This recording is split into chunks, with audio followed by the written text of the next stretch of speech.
For many people, weekends are a time of peace, a time of relaxation, a time to finally have a break after a long work week. But what if weekends weren't like this? What if they were evil and apocalyptic and had zombies and that's what Postal 2's Apocalypse Weekend DLC asks. The main game focuses on Monday through Friday, and this expansion focuses on the weekend, as the name suggests. While the main game was pretty non-linear and murder is just an intrusive thought, not something you ever actually have to carry out to beat the game, Apocalypse Weekend is not like this. There are moments in Apocalypse Weekend where you have to kill to progress the game, regardless of whether or not you want to be a pacifist. You aren't even expected to beat it as a pacifist because I'm pretty sure there isn't even an achievement for beating it with no kills. That's why this video is going to be a little bit different than the one I made before. Instead of just narrating it from the perspective of the dude and running through the week, I'm going to be combining it with this sort of challenge aspect. While it is immersion breaking, we're here for the challenge, so just bear with me. I'm going to be showing multiple runs of pacifism in this video, including a lot in enhanced mode. Anyway, let's see if it's possible to beat Postal 2 Apocalypse Weekend without killing. Apocalypse Weekend opens right after Postal 2's ending, where the dude shot himself in the head. His life is completely different, and he's absolutely living it up. Wait, that can't be right. I thought he was...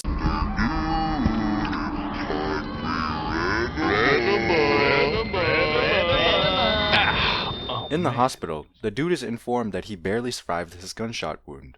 He also gets a bunch of mail notifying him that his trailer is being repossessed and his dog, Champ, is going to be put down tomorrow night because he has not paid his license fee. And also, his wife has moved back with her mother.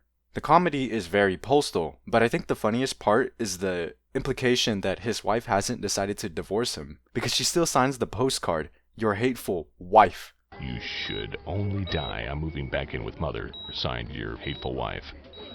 Well, at least the news isn't all bad. He decides to make some money to pay for his license, and hey, Gary's here! But he's a little hurt. I guess this also kind of implies that the canon ending for Gary in Postal 2 is him being arrested by the police, or at least he survived their gunfight. Anyway, there's an immediate departure from the main game. Where the main game would have your errand list pop up, there's nothing. That's because AW is a lot more linear than the base game, and without this checklist, you are forced to focus on a single main quest at all times. The dude moves on and decides to donate sperm for some quick cash. I encountered some hellspawn, and they're a reminder to turn off the holiday events when you are recording around a holiday event. The dude donates his sperm, I censor everything, and some shenanigans with the scientists and their cats start to happen.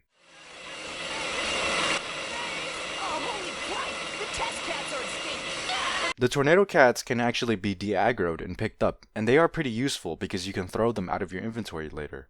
I picked up a few very sneakily, then made my way to the exit to receive dude's sperm money and to leave. The dude's head wound induces some hallucinations. This hospital section is especially filled with them, and I wouldn't recommend playing at night because you just get flashed like crazy. Some crazy ghost Gary Coleman start to spawn in to attack you. And we know these aren't real because the real Gary is still alive. Honestly, I don't really like this whole hospital section. It's kind of boring and not really fun to play at all. Being pacifist is easy at least. You can avoid all the enemies or pee on them to force them out of your way. The hospital section does do some visual storytelling. It shows that the murder and death in the dude's hallucinations are not just hallucinations. As you progress, the hospital becomes a little more decimated and bloody, and it gives you a good idea of what's to come.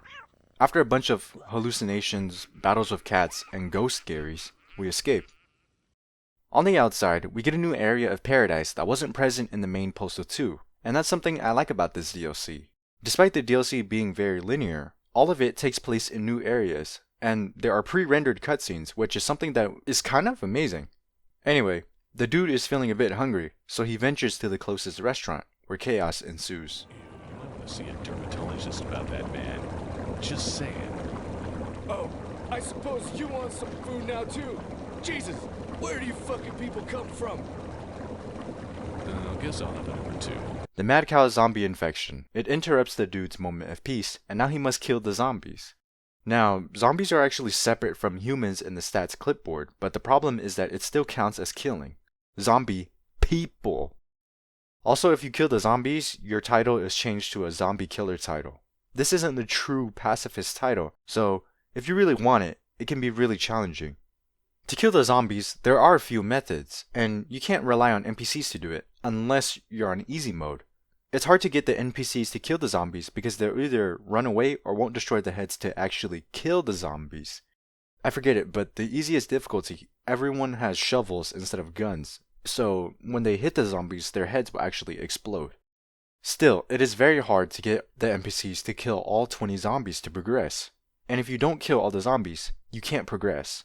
And I can't kill zombies. I'm just a normal guy. But I did. And shooting their heads off made me feel powerful. However, there's another strat. In Postal 2, if you're on top of an NPC under a low ceiling, the game will kill the NPC as a way of making sure the dude doesn't get stuck. You can use this method on the zombies to kill them without ever having to pull the trigger, which is what I did when I went back and played it in Enhanced mode. Enhanced mode also has this feature where you can grab stuff, so I just use that to move the zombies to the spot where you can kill them. This is what I used Enhanced mode for, to speed up stuff with various skips and the abilities you get, like running faster with scissors. But why does running with scissors make you faster in Enhanced mode? Say that again? Running with scissors. Got it. Ready? Once the zombies are taken care of, the military moves into paradise. This is called foreshadowing. A police officer tells the dude to kill the cows in which the zombie disease originated. Like the zombies, you have to kill the cows in order to progress. Unlike the zombie section, humans are actually pretty competent. Unless you're playing on easy mode, then they just have shovels. The problem is that using other humans to kill the cows isn't very viable. Humans can still get one shot by the cows, and they can still miss the cows. You can use the cows to kill each other, but this is also pretty unreliable. Sometimes the cows just don't attack each other, or they get stuck to each other. So if you're a pacifist and you can't kill the cows, what are you gonna do? This is where the challenge has a problem. Does killing the infected cows count as pacifism? I would say not really. You're still going out of your way to kill. Now the challenge goes from beating it without killing to beating it without killing a human. Unless you're cheating, because you have to kill the cows in order to progress. Unless you're cheating, or in enhanced mode. The cows aren't even counted on the stat screen, so you could just kill all of them. Still, it's not very pacifist. If you don't want to kill the cows, you can skip in enhanced mode by jumping over here, then over here, and bam! Easy peasy. All the cows live, and you progress. However, if you do murder all the cows, you get a new task and a new cutscene. Kill pig. We ain't got no budget for pigeon missions. The fuck, are you kidding me? Vince, the kids. Gotta think of the kids. Look at the quality of this video. You want no? And my game crashed. After the off-screen pigeon mission, Vince calls the dude and tells him about his publisher troubles. Hey dude, this is Vince. I got a job opening for you. Due to some gross incompetence, we've decided to break from our scumbag publisher. The problem is he's got our gold master. Go joint me. Get it now. No problem, but how do I get inside?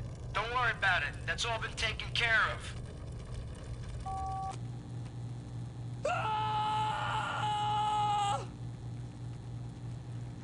This section honestly isn't that fun and will establish a trend in the level design. Walk somewhere, avoid bullets, maybe get a hallucination, cut people's arms off, win. As we push through the building, we can look at the cafeteria tables and realize that Interactive is starving its employees. These are just stickers, man. What kind of violation is this? We meet the incompetent publisher who is ignoring all of Vince's calls, and you steal his gold master. It starts a boss fight, and just like the cows and zombies, you have to kill him to progress the game. The game still counts him as a human when you kill him, so you can't actually kill him. But the game makes it easy by giving him a rocket launcher, so you can just run up to him and make him blow himself up. Easy peasy. However, if you don't want to do the boss fight, you can completely skip it in enhanced mode. In the game, when the dude is stuck on something, the game will try and correct this by teleporting him out. You can see this on Monday's convenience store strategy where you get stuck on the corner and teleported out. You can abuse this in enhanced mode by grabbing an object and forcing the dude to get stuck on it, which forces the game to teleport him. You can force him to get stuck and teleport through the boss fight door, and then you can just run in and kill the boss without ever starting the boss fight. And how do you kill him? With the magic of the low ceiling. Bam! I'm pretty sure you can also do this in the boss fight, but it is a lot harder because you have to get him to stand still. Fireball. The dude wakes up to a bunch of zombies in what I can only assume is the RWS house. So he and Vince and Brian have to take care of it. That's what the Brian survive stat is for. It's this guy. Of course, you have to kill the zombies to progress. If you're playing normally, you can wait for Vince to kill all the zombies. I tried to move him in enhanced mode, but this is a bad idea. Nads. Waiting for Vince to kill all the zombies does take a really long time, so if you're not in an enhanced mode, you'll be waiting a while. You also have to hope Vince just doesn't die. In enhanced mode, you can move all the zombies to him, or you can just fly away and load the next section. Now you have to kill some elephants. You can either murder all of them because they're counted separately on the stat screen, or you can load the next section of the game in enhanced mode and be fine. Like the cows, you can try and make other NPCs kill the elephants, and it does work, as you can see the number going up even though I'm not doing anything. The problem is that if an elephant hits them, they instantly die. However, you can make the elephants run into the trees, which will make them take damage and make them die. After we're done with that, Vince calls in to ask for a favor. We're announcing a new publishing venture, and I'm thinking we need something big, something real big to get media attention. Something that says the competition's toast. He also says, Since Mike J got the mad cow, and this is called foreshadowing. The dude's first thought here is to go to a terrorist hideout for, as he says, People love fireworks, and a nice explosion would get attention and actually make the competition into toast. What he says here is actually interesting because it canonizes some of the stuff in the base game. Hopefully they aren't holding a grudge against me for slaughtering so many of them in the patch. Like I care. I thought he was supposed to be a normal guy who didn't kill people. Anyway, at their new camp, it's more of the same. But the problem here is that if you're playing on any difficulty where enemies have guns, you get absolutely murked. Unless you ran around and actually collected healing items, which I forgot to do. I really struggled to get through the camp, and it was ridiculously hard without a lot of healing items. If you're gonna do this, pick up the catnip. Don't be like me. It really wasn't that hard because of the rocket launchers or anything. It's just that the quantity of the enemies was just so high. There are just too many enemies and too many people doing damage to the dude, so he just becomes a bullet sponge. That's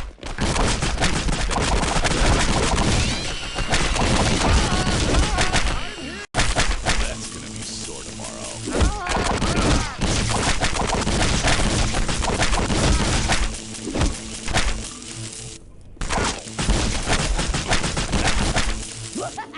I eventually just cheated for health pipes because I would have gotten soft locked otherwise.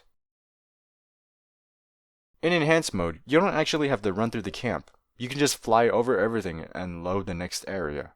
It's very broken. The dude moves underground, tries to find some explosives, but the military begins to attack the camp and there isn't actually anything there.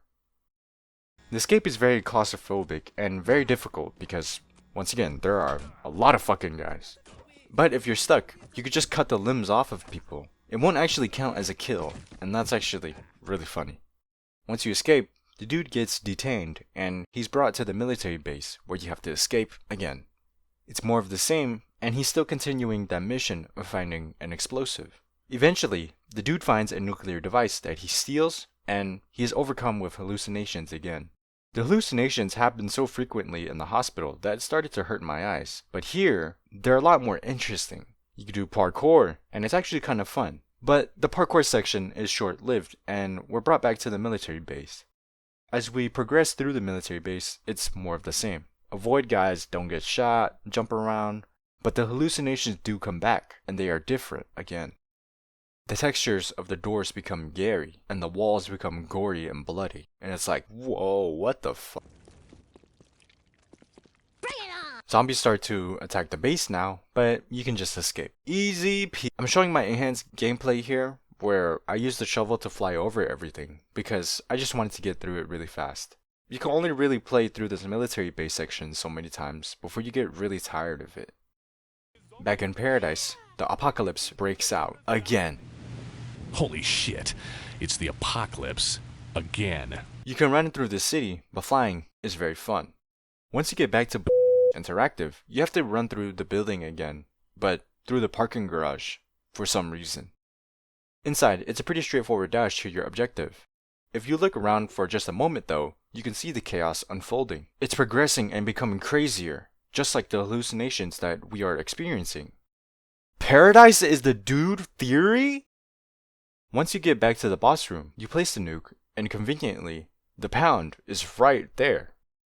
The dude realizes that he forgot to get Champ from the pound. We run in, and there's no one there except for hillbillies who make a return from the base game. And that's interesting. You can fight your way through the dogs, or use treats to distract them as you make your way up. This was when I realized that I was no longer in my prime, and I became washed. I was struggling on crouch jumps that I just wouldn't have struggled on before.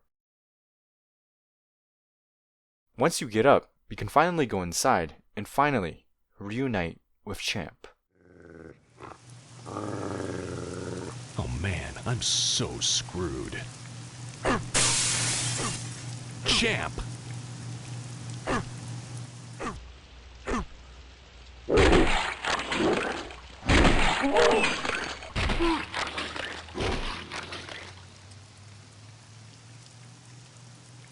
Good dog. Let's get the fuck out of here.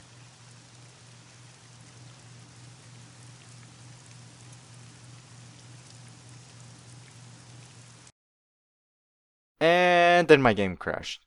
Twice. With Champ now at your side, you can rest your eyes on the sunset you've been working for this entire time.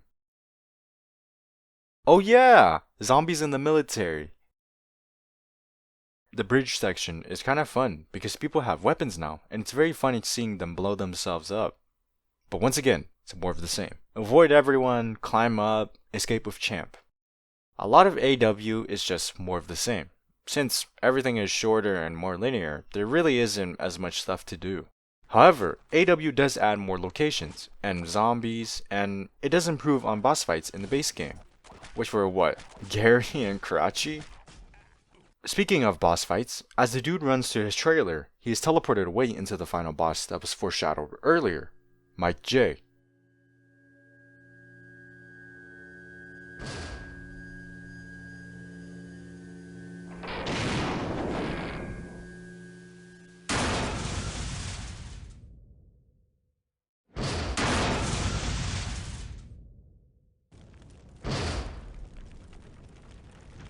Mike J, kosher mad cow zombie, god of hellfire, all bow down and worship my ass. You can just kill Mike J. He isn't counted as a zombie, and he isn't counted as a human. He looks like a fucking Treyarch zombie's enemy. His boss fight is a lot more interesting than Fraud's too. He summons zombies, he has floating Gary heads that make him immune to damage, and sometimes he just throws shit at you. It's not that hard, just pop a bunch of drinks and blast him away. I had to cheat in one of my runs because I didn't have enough ammo, and this is a lesson. Don't just fly away in enhanced mode. Actually run around and grab shit like you normally would. Otherwise, you can't do anything because you're out of ammo. On this run here, I did fly over stuff, but I actually ran around and grabbed ammo and bought ammo too. You can see, look at how much ammo I have. By the way, the zombies summoned by Mike J count towards your kill feed. So you probably don't want to be using any nukes or explosives. You can use the greatest thing of all time, akimbo automatic weapons. So cool. It's just wow.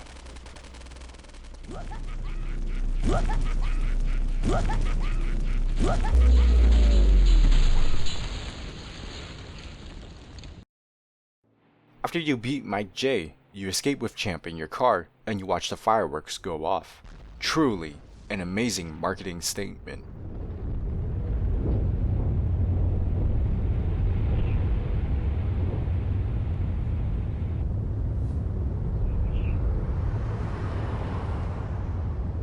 I regret nothing. So, after everything is said and done, can you beat Apocalypse Weekend as a pacifist? According to basic morals, no. You still have to kill a few guys, and zombies, and cows. But since the game makes an exception for some of these things, technically, you can. If you truly want to do it as a pacifist, it's gonna be really hard and just really time consuming. That's why I used enhanced mode and cheats. I needed to save time because I got shit to do, bruh. Here's the stat screen for the last run I did before recording this video. This is the only time I actually got "Thank you for playing Jesus," which is the true pacifist title. I'm not sure why I didn't get it on any other run, but I think it could be because fraud is counted as a kill, even though I didn't kill him at all. Or maybe it's because I used cheats, and this time I didn't use cheats. But I'm not playing this for an 8th time just to find out, okay? There are videos out there of people who don't use cheats, and I'm sure that if you played it too, you could probably do it without cheats. Because like I said, I'm pretty washed at this game. Outside of that, what happened in the story? What happened to Dude and Champ? Did they actually escape the nuclear fallout fine and dandy? Let's just say something bad happened to them, and it got retconned. I'm sure if you know, you know. This entire video is just a bridge for the real Postal 3 and the continuation of the Dude story and one of the greatest DLCs of all time. Anyway, that's all I got. Bye.